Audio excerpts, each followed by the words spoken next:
চমৎকার একটা সুযোগ দিয়েছেন। অনেক জুলম, অনেক রক্ত, অনেক মায়ের বুক খালি হওয়ার পরে, অনেক বোন বিধবা হওয়ার পরে, অনেক বাচ্চা ইয়েতিম হয়ে যাওয়ার পরে আজকে আমরা এই যে সাধারণ মানুষ, ছাত্র জনতা, শ্রমিক, ছাত্র, সাধারণ মানুষ, তাদের দীর্ঘদিনের খুব ভিতরে জন্ম নেওয়ার পরে যে বহিঃপ্রকাশ ঘটিয়েছে গণ অভ্যুত্থানের মাধ্যমে, এর মাধ্যমে যে বিষয়টা ক্লিয়ার হয়ে গিয়েছে, আল্লাহ তাআলা কোরআনে কারিমে বলছেন, জহরাল ফাসাদু ফিল বাররি ওয়াল বাহরি বিমা কাসাবাত আইদিন নাস। জলে স্থলে যে বিপর্যয়গুলো এসে থাকে সেগুলো কর্মফল। কেউ যদি ভুল কর্ম করে থাকে তার কর্মফল তাকে ভোগ করতে হবে।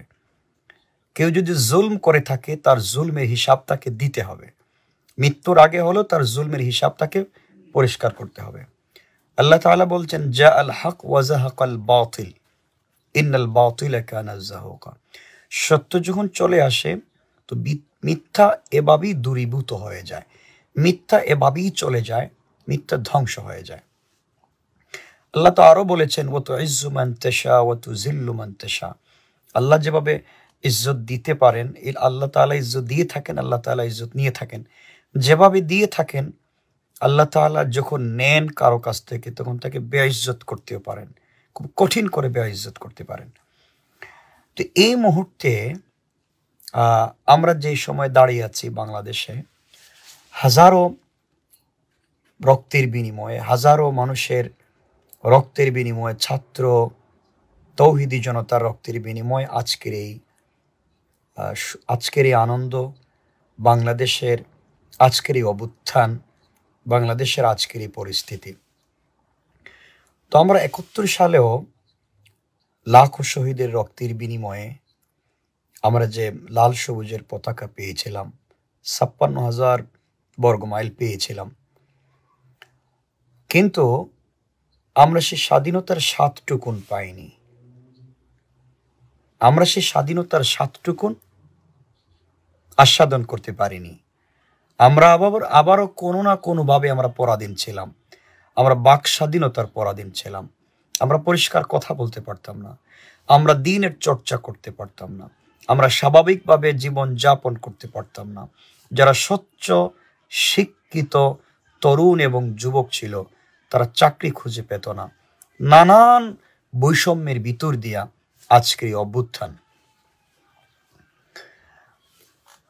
সর্বপ্রথম আল্লাহ তাআলার শুকরিয়া আমরা আদায় করছি, যাদের ত্যাগ তিতিক্ষা কোরবানির বিনিময়ে আমরা আজকের এই অবস্থায় পৌঁছে গিয়েছি। আল্লাহ তাআলা তাদেরকে জাযা খায়ের দান করুক। তারা জাতীয় বীর যারা শহীদ হয়েছেন, আল্লাহ তাআলা তাদেরকে জান্নাতের আলা মাকাম দান করুক। আর যারা এখনো আছেন, আল্লাহ তাআলা যারা এখন হসপিটালে বিভিন্ন ক্লিনিকে আছেন, পঙ্গুত্ব বরণ করেছেন, আমরা আমাদের জায়গা থেকে সর্বোচ্চ তাদেরকে সাপোর্ট করা, সহযোগিতা করা, তাদের পাশে দাঁড়ানো, ফ্যামিলিকে সাপোর্ট করা, এটা হচ্ছে আমাদের কাজ, এটা হচ্ছে আমাদের কোরবানি, এটা হচ্ছে আমাদের ত্যাগ, এটা মানুষ হিসাবে, মানবিক গুণ হিসাবে মানুষের পাশে দাঁড়ানো। আজকে আমরা যে বিষয়টা কথা বলতে চাই, মনে রাখবেন এটা প্রত্যেকটা জুলুমের শেষ আছে। আপনি যদি জুলুম করে থাকেন, আপনাকে জুলুমের হিসাব দিতে হবে এই পৃথিবীতে। সুতরাং কোনোভাবেই পৃথিবীতে কখনো জুলুম করা যাবে না। কারণ মনে রাখবেন, মজলুমের কষ্ট চিরকাল থাকে না, কিন্তু জালেমের প্রতি মানুষের ঘৃণা চিরকাল থেকে যায়। এজন্য আমরা যেন ঘৃণা না নিতে হয়। আমরা যেন এত ইজ্জতের এমন একটা জায়গায় আমরা উঠে গেলাম, পরে আমাদেরকে ধাক্কা দিয়ে এমন একটা জায়গায় ফেলে দিল যেখান থেকে উঠবার আর কোনো সুযোগ নাই। বেইজ্জতির একবারে সর্বনিম্ন জায়গায় পড়ে গেলাম। এমন বেইজ্জতের লাইফের তো কোনো দরকার নাই পৃথিবীতে। এখন যে কথা বলতে চাই, আমি প্রিয় ছাত্র জনতা, আমরা এমন একটা সময়, এমন একটা সিচুয়েশনে আমরা আছি, এই মুহূর্তে সব থেকে বড় কাজ যেটা, কোনোভাবে যেন এই সুযোগে ধর্মবিদ্বেষী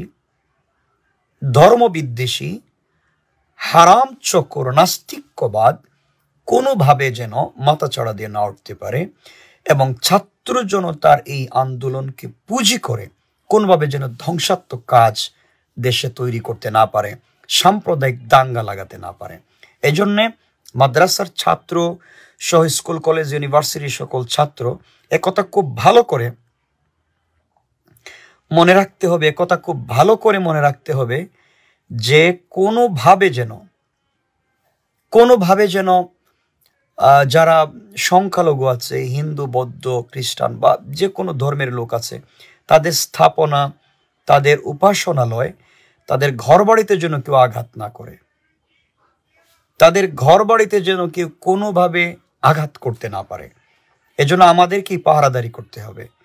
কারণ যে কেউ এগুলা ঘটিয়ে ছাত্র জনতার উপরে দায় চাপিয়ে দিতে পারে, দোষ চাপিয়ে দিতে পারে। খুব সতর্ক থাকতে হবে। মসজিদের মাইক, মাদ্রাসার মাইক আমাদেরকে চালু করতে হবে, ঘোষণা করতে হবে যে আমাদের আশেপাশে, আমাদের প্রতিবেশী সংখ্যালঘু, যে কোনো ধর্ম বর্ণ নির্বিশেষে যে কোনো মানুষের যেন ক্ষতি না হয়। বিশেষ করে সংখ্যালঘুদের ধর্মীয় উপাসনালয়, তাদের বাড়িঘর যেন আক্রান্ত না হয়, আঘাতপ্রাপ্ত না হয়, অগ্নিসংযোগ করতে কেউ না পারে। কারণ এগুলা কিছু কুচক্রী মহল করে তারা এই আন্দোলনকারীদের উপরে দোষ চাপিয়ে দিতে পারে। আমাদেরকে সতর্ক থাকতে হবে, সর্বোপরি সব দিক থেকে সতর্ক থাকতে হবে। চলার পথে আমাদেরকে আরো সতর্ক থাকতে হবে, কেউ যেন আমাদেরকে কোনো দাঙ্গায় ফেলে দিতে না পারে, কেউ যেন আমাদেরকে বিভ্রান্ত করতে না পারে। তৃতীয় যে কাজটা আমাদেরকে করতে হবে, মনে রাখতে হবে দেশটা আমাদের সকলের, এই প্রিয় মাতৃভূমি এটা আমাদের সকলের, এটা এই সকল মানুষের। এই মুহূর্তে দেশের মানুষের সম্পদ রক্ষা করার দায়িত্ব আমাদের। কারণ আমাদের এই প্রাণের বাংলাদেশ এটা আমাদের। কেউ যেন লুটতরাজ না করতে পারে, ভাঙচুর না করতে পারে, আমাদেরকে সংযত থাকতে হবে। কেউ যেন কোনো জিনিস নষ্ট করে পরিবেশটাকে ভিন্নভাবে না নিয়ে যেতে পারে। পরিষ্কার যে কথাটা হচ্ছে, সে কথাটা হচ্ছে আল্লাহ রসুল সাল্লাল্লাহু আলাইহি ওয়াসাল্লাম জুলমের পরে মদিনার থেকে যখন মক্কা এসেছিলেন, বিজর্জন করেছিলেন, তখন কোনো রক্তপাত হয়নি। রক্তপাতবিহীন বিজর্জন করেছিলেন, মক্কায় ফিরে এসেছিলেন, এবং কোনোভাবে যেন কারো ক্ষতি না হয়। এটা রসুল ইসলামের আদর্শ ছিল, ইসলামের সৌন্দর্য হচ্ছে এটা। এর জন্য কোনোভাবে যেন আমরা দেশের কোনো সম্পদ নষ্ট না করি। কারণ দেশের সম্পদ তো আমাদের সকলের, এই 18 কোটি বলেন 20 কোটি মানুষের, এই সার্বভৌম রাষ্ট্রের, সব তো আমাদেরই। এটা যেন কেউ নষ্ট করতে না পারে, এটা যেন কোনোভাবে বেহাত না হয়ে যায়। রাষ্ট্রের প্রত্যেকটা ইটের টুকরা এটা আমাদের ট্যাক্সের টাকায় তৈরি হওয়া। এজন্য সর্বোপরি আমাদেরকে এই ব্যাপারে খুব সজাগ থাকতে হবে, সচেষ্ট থাকতে হবে। কোনোভাবে যেন এগুলো ধ্বংস না হয়ে যায়, কোনোভাবে যেন এগুলো নষ্ট না হয়ে যায়, কোনোভাবে যেন এগুলো বেহাত না হয়ে যায়। কোনো কুচক্রী মহল যেন ধ্বংস করে এগুলা আন্দোলনকারীদের উপরে কোনোভাবে দায় না চাপাতে পারে, দোষ না চাপাতে পারে, বিভক্তি তৈরি করতে না পারে। কোনোভাবে যেন এখানে বিভক্তি তৈরি না করতে পারে, এবং কোনোভাবে যেন এগুলা নাস্তিক্য বা ধর্মবিদ্বেষীদের হাতে রাষ্ট্রের কোনো একটা অংশ চলে না যায়। যারা জীবন দিয়েছে, যেই ছাত্র জনতা, প্রিয় ছাত্র ভাইয়েরা যে নির্মম কষ্টের ভিতর দিয়ে আজকের এই জায়গা তৈরি করেছে, তাদেরকে সর্বোপরি সর্বোচ্চ সম্মান প্রদর্শন করে মর্যাদার আসনে অধিষ্ঠ করে দেশকে সমৃদ্ধশালী করতে হবে, এগিয়ে নিয়ে যেতে হবে। দেশ এবং বিদেশ প্রবাসে যেখানেই প্রিয় বাঙালি বাংলাদেশি আমরা আছি, আমরা সর্বোপরি সব জায়গা থেকে বাংলাদেশের কল্যাণ কামিতা করতে হবে, মানুষের কল্যাণে কাজ করে যেতে হবে। সর্বোপরি আজকে যেটা হয়েছে, কখনো ছাত্রদের কোনো আন্দোলন কেউ দমিয়ে রাখতে পারেনি, বন্ধ করতে পারেনি। সকল স্বৈরাচারেরই এইভাবে আজ না হয় কাল, সকল স্বৈরাচার যারা হয়, জালেম যারা হয়, তারা ধ্বংস হয়ে যায়, জালেমদের পতন হয়ে যায়, মাজলুমের বিজয় অর্জন হয়। কত মানুষ রক্ত দিয়েছে। এদেশে সেনাবাহিনীর অনেক অফিসারদেরকে হত্যা করা হয়েছে। 13 সালের 5 মে শাপলা চত্বরে হত্যা করা হয়েছে। এই কোটা আন্দোলনে, বৈষম্য বিরোধী আন্দোলনে ছাত্রদেরকে নির্মমভাবে হত্যা করা হয়েছে।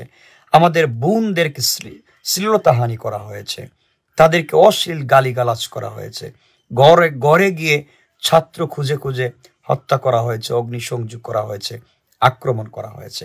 এই কঠিন একটা সময় পার করতে হয়েছে। এগুলোর মধ্য দিয়ে, এত সংগ্রাম, এত রক্তপাতের মধ্য দিয়ে আজকের যে অবস্থা তৈরি হয়েছে, কোনো সুযোগ সন্ধানে যেন এটাকে কাজে না লাগাতে পারে। সব থেকে বড় কথা হচ্ছে, কোনোভাবে সাম্প্রদায়িক দাঙ্গা যেন তৈরি না হয়, ধর্মযুদ্ধ যেন তৈরি না হয়। আমাদেরকে মনে রাখতে হবে, এই রাষ্ট্রটা আমাদের সকলের, দেশটা আমাদের সকলের।